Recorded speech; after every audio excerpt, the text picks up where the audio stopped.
Hello and welcome to Gaming News. I'm going to say right here, right now, that I'm not going to do any of those E3 speculative news stories, the ones that are like two sentences that are like, oh yeah, by the way, this game might be coming out, except we don't know what it is at all, but we might find out at E3. No, not doing that. So let's just get into like actual news and just forget about E3 until E3 is actually here, because we're not getting anything from it until then. 343 Industries has announced Awakening, the Art of Halo 4, which is an art book to go along with Halo 4. I know, I pieced that one together all on my own. My mom gave me a gold star like a boss. Anyways, the book's gonna have vehicles, maps, characters, buildings, everything that makes Halo 4 pretty. And the artists are gonna have some commentary written in there, so all you art nerds can know everything there is to know about Halo 4's designs. The book is set to be released in November. So Kingdom Hearts 3 might be happening for consoles soon. The series director Tetsuya Nomura said in Game Informer that it's about time for Kingdom Hearts to return to consoles. And he said that he can't say anything about the game specifically, but that if you play till the end of Dream Drop Distance, the new 3DS Kingdom Hearts game, then you might get some hints about the next game coming out for it. There's a new rumor that Microsoft's taking another step in the weight loss gaming sector. This idea I actually like because it seems practical and doesn't seem as useless as, jump up and down like an idiot until you lose 10 pounds. Supposedly there's going to be a new dashboard update so people can use something called Connect Play Fit, which is just going to be this program that collects all the data from your Connect games and shows you like how much weight you're losing and just like a bunch of different stats as far as weight loss and exercise and everything. Again, going by rumor, there's a hardware add-on that's being codenamed as Jewel that's supposed to be like a heart rate monitor, which I think is really cool because that, again, actually helps. Because you can't really track what you're doing just by like watching you. If you have a heart rate monitor, then obviously you can check a lot more things. You can just see how fast you're moving, whatever. It's not just, waving your arm or activating whatever it is. It can actually tell what your body is doing, as well as just what your movements are. Your metrics would be stored on the cloud, so that way I guess it's easier for all of the data from your different Connect games to go into it. I don't know. But that's where it's going to be stored. And there's going to be updates so that the Jewel can work with pretty much any Connect game. But again, you don't need to have it in order for the Connect Play Fit to work or whatever. There's no release date or official confirmation of this, but with all this information, it's pretty much confirmed. Blam! I told you guys! I told you! They tried to redact it, but no, I was too quick for them. I told you guys! Dead Space 3 got announced this week. Yeah, I was right. Yeah, woo, I love being right. That's why I'm a woman. Dead Space 3 was announced during an EA conference call alongside a bunch of other annual games like Need for Speed and sports and whatever. But obviously, Dead Space 3 is the most important one. And obviously, it's the most important one because I was right and I scooped this story before it got swept under the vengeful sea that is internet cover-ups. +5 to journalism. Yeah! Moving on. Welcome to the fucking party, PS3. You're finally gonna get the Modern Warfare 3 maps that came out, like, I don't know, forever ago. The first Elite map pack is coming to PS3 tomorrow, and there's still no word for everyone else. I'd feign sympathy for you guys, but I've run out of feigned sympathy because it's been months and you still don't even know when you're gonna get the first map pack.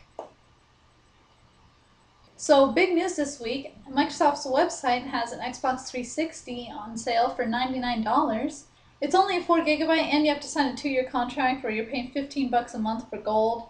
But I mean, in the long run, you save about $40 off if you went to go get a 4 GB at the store, because it does come with a Kinect. But, if you're a hardcore gamer, I wouldn't get this just because a good hard drive is more than $40. I mean, you can use the cloud if you want, but I don't know, I don't like the cloud. I prefer hard drives, and I think a lot of you guys prefer hard drives, so if you don't want a 4 GB, don't even waste your money on this because it's going to cost more to replace the hard drive than what you're going to be saving.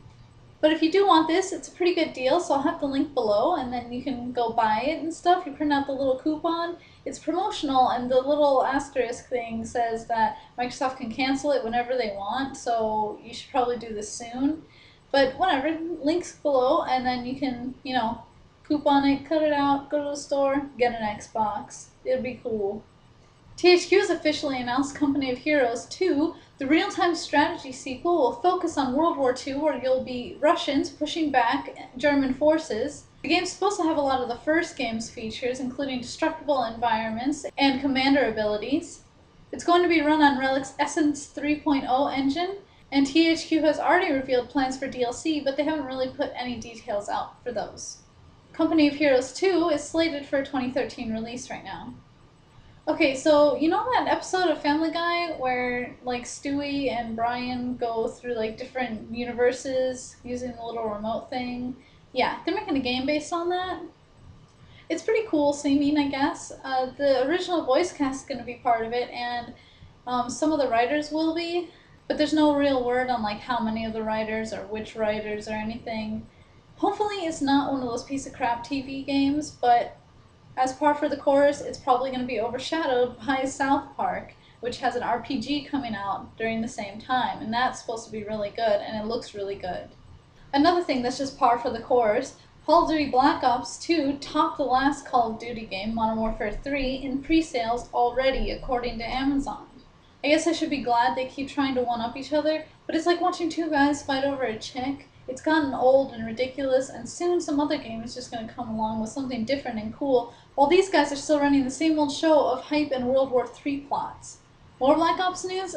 Zombies has a new poster out and has a chick on it. Yeah, that's pretty cool, so hopefully one of the characters is actually a chick.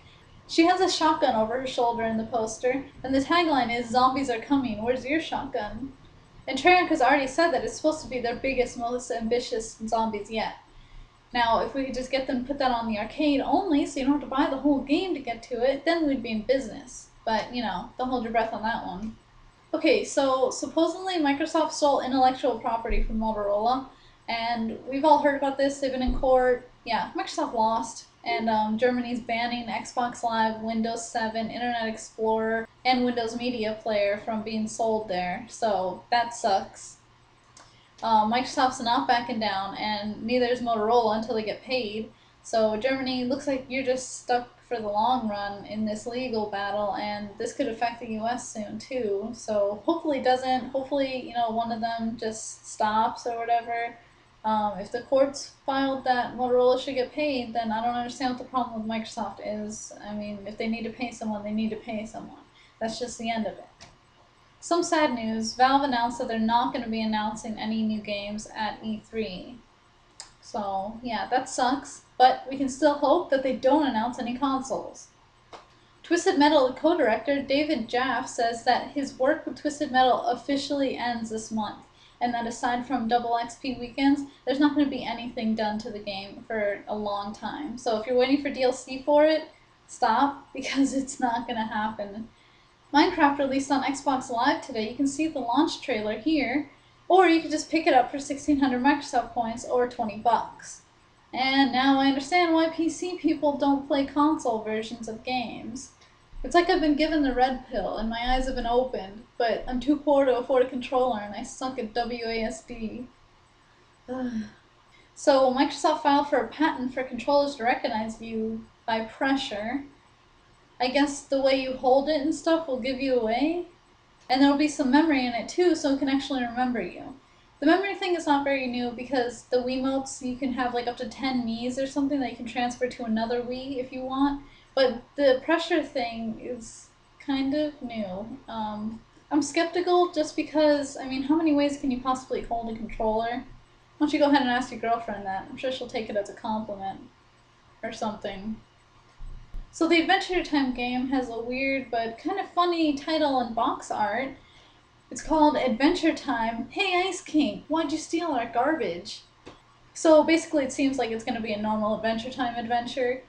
The box art has like Finn riding Jake, and he's like shaking his fist at the Ice King, and the Ice King's in the background, and he's got like this creepy looking, obviously fake princess stuffed with garbage, and it's just, and he's like trying to make it seem like she's real or something, and trying to like entice Finn and Jake to come over with like a picket sign that he's obviously holding, but trying to make it look like she's holding it. He says, "Save me!" And yeah, it's really weird. There is a river of lava behind them, which is pretty promising if you have any sense of adventure. And at the press release, they said that Finn and Jake do know that that's a fake princess, and so they want to teach the Ice King a lesson or two about making fake princesses, which obviously goes against Oo's moral codes. The game has been named an action and adventure type game, and it's supposed to be coming out this fall for DS and 3DS.